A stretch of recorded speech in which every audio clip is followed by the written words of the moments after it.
নাগরিকের, বাংলাদেশের প্রত্যেকটা নাগরিকের জামিন পাওয়ার অধিকার আছে। আমরা শুধুমাত্র বিডিআর সদস্য হওয়াতে আমরা এই জামিন থেকে সকলে বঞ্চিত হয়েছি। প্রিয় উপস্থিতি, আমাদের যে সকল কারাবন্দী ভাইয়েরা কারাগারে জীবনযাপন করছেন, যদি তাদের পারিবারিক ব্যাপারটা যদি আপনারা খোঁজ খবর নিয়ে দেখেন, বুঝতে পারবেন তারা কত মানবতার জীবনযাপন করছে। একদিকে তাদের পরিবার ধ্বংস করতে হয়েছে, একদিকে তাদের জীবন ধ্বংস, একদিকে তাদের সন্তানের ভবিষ্যৎ ধ্বংস। এতগুলো মানবতার জীবন নিয়ে আমাদের বিডিআর পরিবাররা জীবনযাপন করে যাচ্ছেন।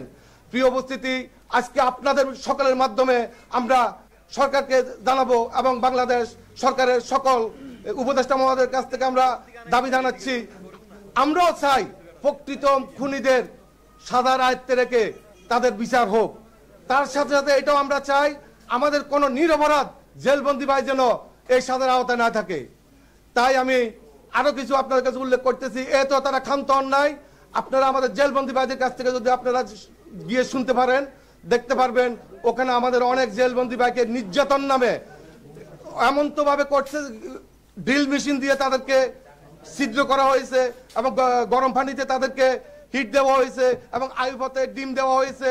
এই কঠিন নির্যাতনগুলো স্বীকার করেও আমাদের বিডিআর সদস্যরা এখনো বেঁচে আছে এবং ভবিষ্যতেও তারা বাঁচার স্বপ্ন দেখেন। কিন্তু এই স্বপ্নগুলো আপনারা জাতির বিবেক, আপনারা আমাদের কাছে যে সমস্ত সাংবাদিক ভাইয়েরা উপস্থিত আছেন, আপনারা জাতির বিবেক, আপনাদের মাধ্যমে আমরা আমাদের এই খবরগুলো পৌঁছাতে চাই বর্তমান বাংলাদেশ সরকারের কাছে।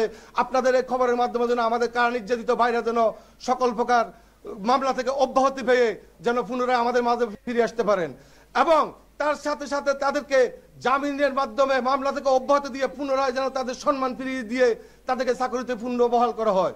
প্রিয় উপস্থিতি, এই ঘটনার সাথে তারা শুধু পিলখানাতে শান্ত হন নাই, পিলখানার ভিতরে এবং বাইরে বাংলাদেশের প্রতিটি স্থাপনায় তারা সর্বমোট 18,519 জন সদস্যকে ক্ষতিগ্রস্ত করেছেন।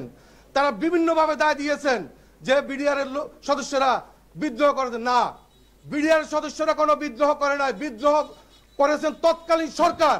তার ক্ষমতাকে ফাঁকাভুক্ত করার জন্য এই বিডিআর ঘটনাটা ঘটাই দিয়ে তৎকালীন 25-26 ফেব্রুয়ারি উনি ফাঁকাভুক্ত করেছেন।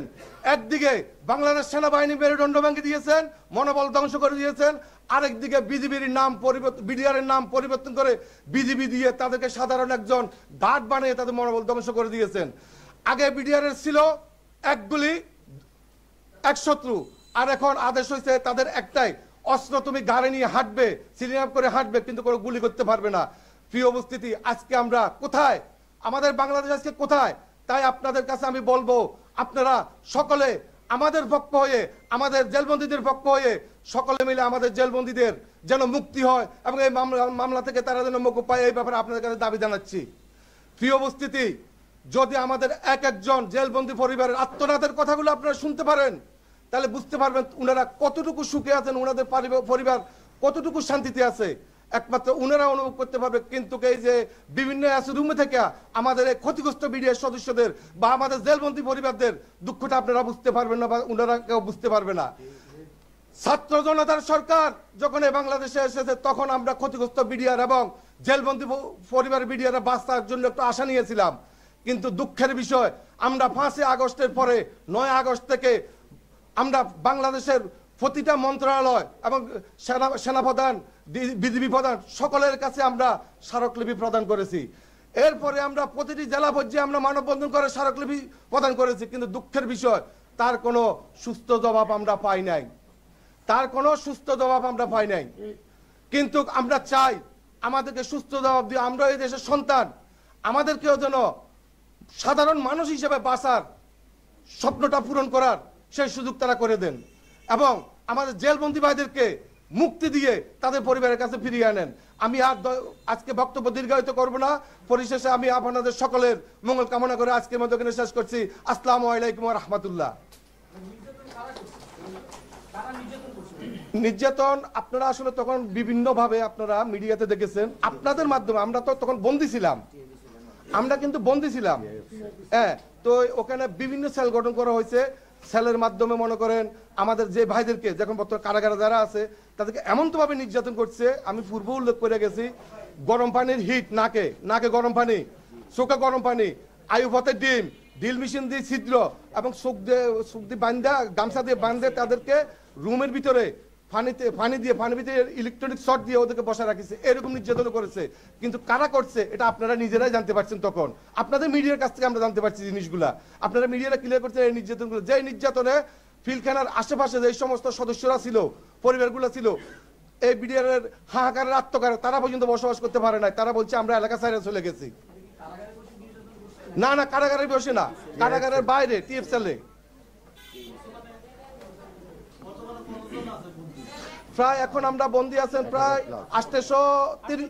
834 জন বর্তমানে বন্দী আছেন।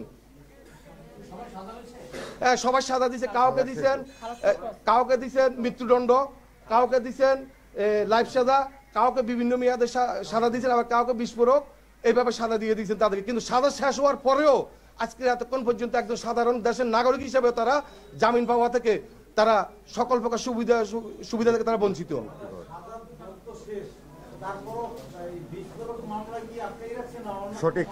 সঠিক বিস্ফোরক মামলা শেষের পরেও এখনো আমাদের যেমন 2 বছর সাজা হয়েছে তার, আজকে 16 বছর কারাগারে, 2 বছর সাজা, তার সাজা শেষ করে আরো 14 বছর সে কারাগারের ভিতরে অবস্থান করতেছে। এটার আসল রহস্যটা কোথায়, আপনাদের মাধ্যমে এটা বাইর করতে চাচ্ছি। কারাভোগ করতেছে। আমরা চাচ্ছি আজকে সংবাদ সম্মেলনের মাধ্যমে আপনাদের মাধ্যমে আমরা চাচ্ছি আমাদের যে সকল জেলবন্দি বাইরে আছেন, জেলবন্দি বাইদেরকে এই মামলা থেকে অব্যাহতি দিয়ে অথবা জামিন দিয়ে অতি দ্রুত মামলায় কোনো প্রকার যেন সাজাপ্রাপ্ত হয়। আবার তেমনি এইটাও চাই না যারা প্রকৃতম দোষী, অবশ্য ফিলখানার ভিতরে বাইরে যারা সকলে দোষী আছেন এই মামলার আয়তা যেন আসে এবং উপযুক্ত সাজা হয়, এটা আমরা চাচ্ছি। আসলে বিডিআর বিদ্রোহ তো ঘটে না, আপনারা বিডিআর বিরুদ্ধে বলবেন না, এটা হচ্ছে একটা তৎকালীন সরকারের